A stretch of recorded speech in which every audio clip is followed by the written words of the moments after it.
What's up, guys, gals, and non-binary pals? Welcome back to my channel. I'm Ann Richmond, aka Hearthsinger, the head bard in charge around these parts, and today we're going to be talking about something that is very near and dear to my heart. We are going to discuss how to make an awesome tabletop RPG character. Now, none of this is actually going to come from statistics or dice rolls or what the best class is for an elf to play. This goes beyond any RPG system and is simply about how you can create an objective for your character to go after with everything they have so that you can start to really enliven the emotional life of your character at the table.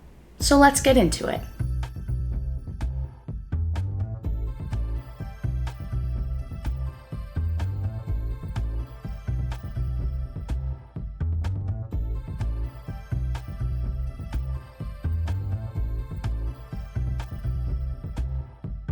I often joke with the people in my Twitch chat about my PTSD&D. If it's not PTSD&D, were you even playing? Because I love to feel deeply at the table.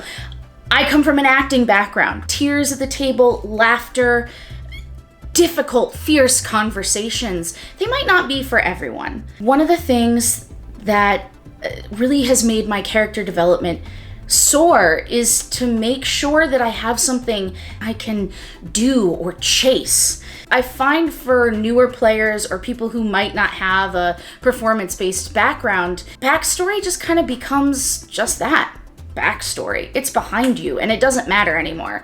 To be clear, it doesn't have to matter. If you're not somebody who cares about bringing your character's past to the table, that's totally fine. I'm not about to yuck your yum. But if you do, I'm gonna teach you how better to go about it. And the best part about all this is that you can really apply these lessons that I'm about to impart to you to any character that you create, whether it's for a TTRPG in any system, or a book you're writing, or a LARP. Sky's the limit. Now, because I went to acting school, I take some of this a little bit for granted. So I'm gonna break down one thing that every actor really looks for when they're investigating a role. They want to determine what their character's objective is, the core of who their character is and what they're trying to accomplish in life. Now, back in my wild college days, the exercise that cemented this concept most viscerally for me was called dangerous receiver. Oh yeah, it's not a sex thing. It could be, but it's not in this particular case. In Dangerous Receiver, you identify in a monologue or a song what the character is after. So to make this easy, let's take part of your world from Disney's animated classic, The Little Mermaid. Up where they walk, up where they run, up where they stay all day in the sun, wandering free, wish I could be part of that world. What would I give if I could live out of these waters? What would I pay to spend a day warm on the sand? Betcha on land they understand, but they don't reprimand their daughters. Bright young women, sick of swimming, ready to stand and ready to know what the people know.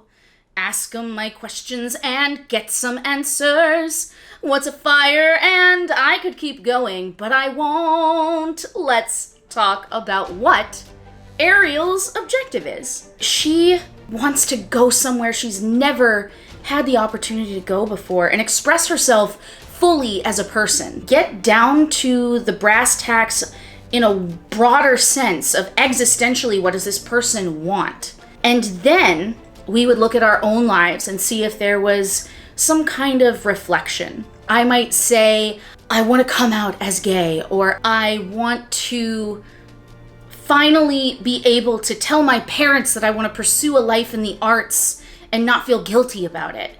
You can choose literally anything, just as long as it's about finally expressing this secret obsession that you've always had.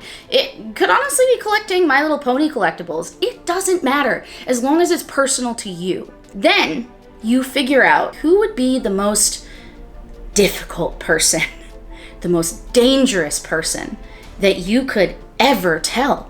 And that's the person that you sing the song to. Now, all of that seems easy, right? When the character's written for you. Here, you're the only resource you have.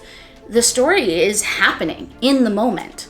So the best thing you can do is create this objective for yourself and then work with your dungeon master to create the dangerous receiver, or in this case, the obstacles to getting what you want. All of that is what's called giving your GM knives with which to brutally eviscerate you, but knives. Ooh, I would say the most difficult part is that you're probably gonna have to like this video, subscribe, and turn on the notification bell to make sure you don't miss future updates. I mean, I can't explain why, but I just feel like it's really important.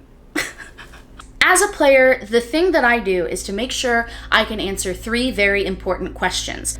I do want to give credit where credit's due. The first time I heard these questions, or at least versions of them, was from Jerry Holkins, who writes the Penny Arcade webcomic and who is the dungeon master for the Acquisitions Incorporated C-Team. The first one is super broad. Why is your character seeking a life of adventure? They need to know why they're taking a step out the door. Why are they willing to join a group of other assholes and do crazy shit for a living? That is a pretty essential question that you should be able to answer for a character in almost any tabletop RPG setting. Have you always just been adventurous? Do you have a penchant for danger? Are you broke? Do you really need the money? Did you get as far as your last teacher could get you and now you're finally on your own to discover the secret untold mysteries of the universe? Are you grooming your nascent powers to seek revenge on a rival who bested you? Question number 2. What would you kill to have or to know? Happy people just don't go on a life of dangerous adventuring. What specifically on your adventures is going to tug you forward, even make you question those new adventuring alliances?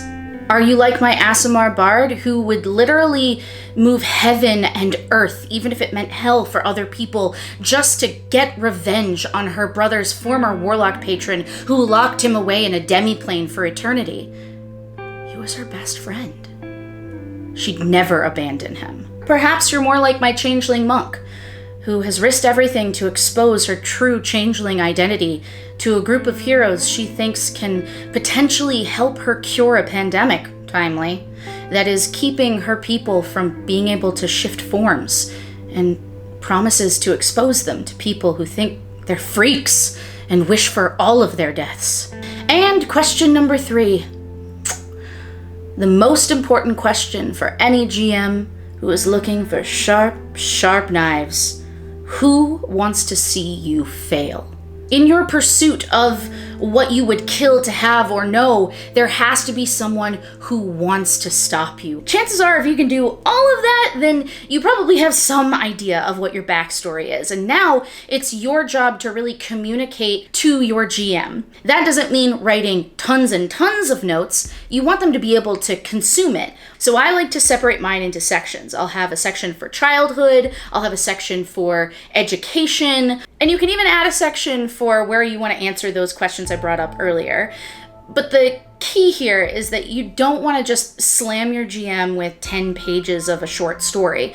They might enjoy reading it, but being able to find that stuff when you're a year into a campaign and search for exactly the name of your brother's Arc-Fae patron, it's hard. So if you expect to see elements of your backstory show up, make it easy on your GM.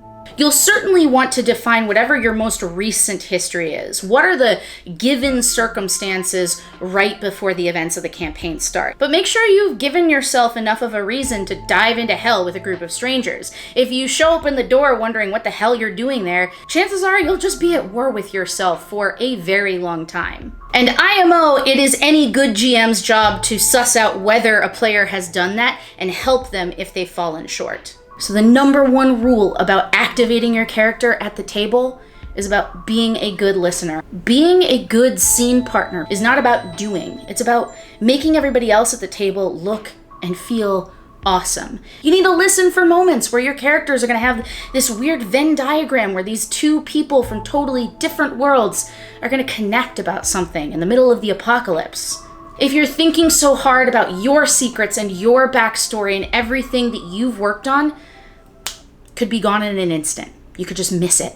I think that pretty much covers a lot of the bases. I'd love to hear if you have any thoughts or questions in the comments below, or any tips for your fellow baby bards in the community about how they might better create characters that have an active emotional life at the table. If you want to see more of me, of course, like the video, subscribe, hit the notification bell, all that jazz, but do come and hang out on Twitch. I stream several times a week, and we have an awesome time playing video games, painting miniatures, playing RPGs. We really cover a lot of bases over there. I think it's extra cool that the idea for this video actually came from my Twitch chat and then became a Patreon-only podcast, which I thought was really good enough to become a video. So if you want to be a part of my creative process and support the work I'm doing, please do check out my Patreon. I put out new podcasts weekly for all the folks over there, early access to these videos, bonus videos, birthday cards, personalized poetry, painted miniatures for you at home.